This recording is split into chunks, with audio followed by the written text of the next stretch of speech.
Act 1, Scene 1. Enter King John, Queen Eleanor, Pembroke, Essex, and Salisbury, with the Chantillon of France. King John. Now say, Chantillon, what would France with us? Chantillon. Thus, after greeting, speaks the King of France, in my behavior, to the Majesty, the bored Majesty of England here.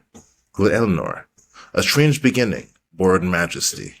King John. Silence, good mother. Hear the embassy. Chatillon. Philip of France, in right and true behalf of thy deceased brother Geoffrey's son, Arthur Plantagenet, lays most lawful claim to this fair island and the territories, to Ireland, Poitiers, Anjou, Touraine, Maine, desiring thee to lay aside the sword, which sways usurpingly these several titles, and put the same into young Arthur's hand, thy nephew and right royal sovereign. King John, what follows if we disallow of this? Chatillon, the proud control of fierce and bloody war, to enforce these rights so forcibly withheld. King John, here have we war for war and blood for blood, controlment for controlment, so answer France. Chatillon, then take my king's defiance from my mouth, the furthest limit of my embassy. King John, bear mind to him, and so depart in peace. Be thou lightning in the eyes of France, for ere thou canst report I will be there. The thunder of my cannon shall be heard.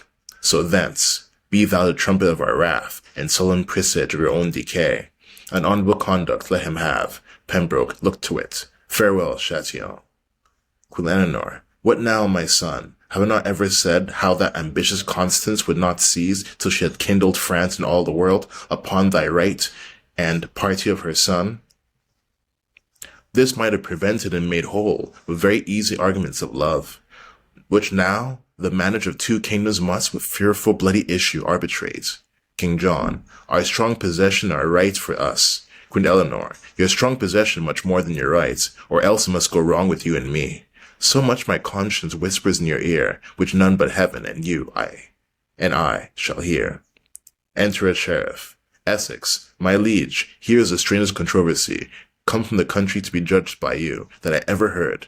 Shall I produce the men? King John, let them approach. Exit sheriff. Our abbeys and our priories shall pay this expeditious charge. Enter Robert Falconbridge and Philip, the bastard.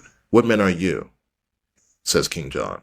Bastard, your fellow subject I, a gentleman, born in Northamptonshire, an eldest son, as I suppose, to Robert Falconbridge, a soldier by the honor-giving hand of Coeur de Lion, knighted in the field. King John, what art thou? To the other man. Robert, the son and heir to that same Falconbridge. King John, is that the elder, and art thou the heir?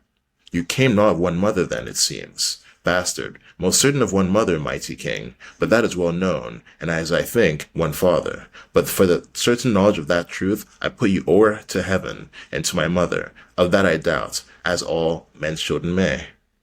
Queen Eleanor, out on thee, rude man. Thou dost shame thy mother, and wound her honor with this diffidence. Bastard, I, madam? No, I have reason for it. That is my brother's plea, and none of mine, which, if he can prove, upops me out, at least from fair £500 a year. Heaven guard my mother's honor in my land. King John, a good blunt fellow. Why, being younger born, doth he lay claim to thine inheritance? I know not why, except to the land. But once he slandered me with bastardy. And where I be of as true begot or no, that still I lay upon my mother's head, but that I am as well begot, my liege. Fair fall the bones that took the pains from me. Compare our faces and be judge yourself, if old Sir Robert did beget us both, and were our father and this son like him. O Sir Robert, father, on my knee, I give heaven thanks I was not like to thee. King John, why, what a madcap hath heaven lent us here? Queen Eleanor, he has a trick of Coeur de Lion's face. The accent of his tongue affecteth him. Do you not read some tokens of my son in the large composition of this man? King John, mine eye hath well examined his parts, and finds him perfect Richard. Sirrah, speak, what doth you to claim your brother's land? Bastard, because you have a half face like my father. With half that face, would he have all my land. A half face groat, £500 a year.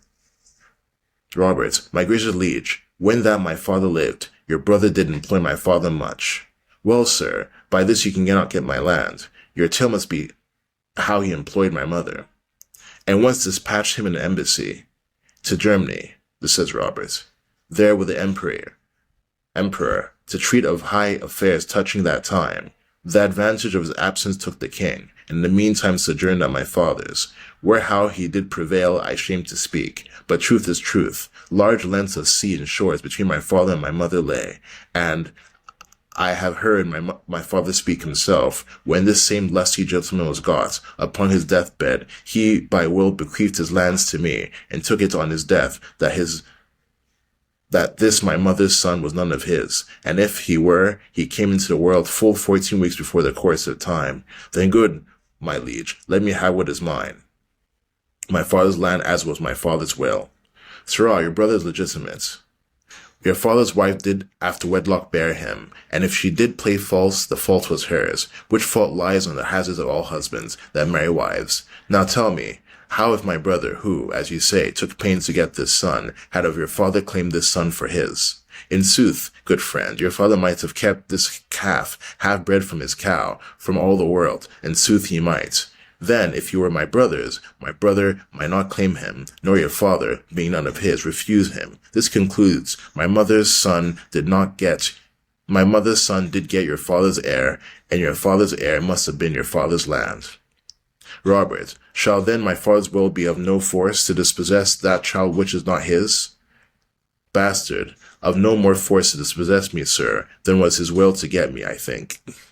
Eleanor, whether hadst thou rather be a falconbridge, and like thy brother to enjoy thy land, or the reputed son of Coeur de Lion, lord of thy presence, and no land beside? Madam, if my brother had my shape, and I had his, Sir was his like him, and if my legs were two such riding rods, my arms such eel-skin stuffed, my face so thin, that in mine ear I durst not stick a rose, lest men should say, look where this 3 farthing goes. And to his shape were heir to all this land, would I might never stir from off this place, I would give it every foot to have this face, it would not be Sir Nob in my case. I like thee well, wilt thou forsake thy fortune, bequeath thy land to him and follow me? I am a soldier and now bound to France. Brother, take you my land, I'll take my chance. Your face hath got £500 a year, yet sell your face for 5 pence and 'tis dear. Madam, I'll follow you to the death. Nay, I would have you go before me thither. Our country manners give us better manners this way, bastard. What is thy name? Philip, my liege. So is my name begun. Philip, Sir, good old Sir Robert Wise, eldest son. King John, from henceforth bear his name whose form thou bearest. Kneel thou down, Philip, but rise more great. Arise, Sir Richard, and Plantagenet.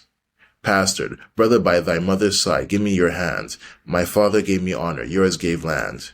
Now blessed be the hour, by night or day, when I was got, Sir Robert was away.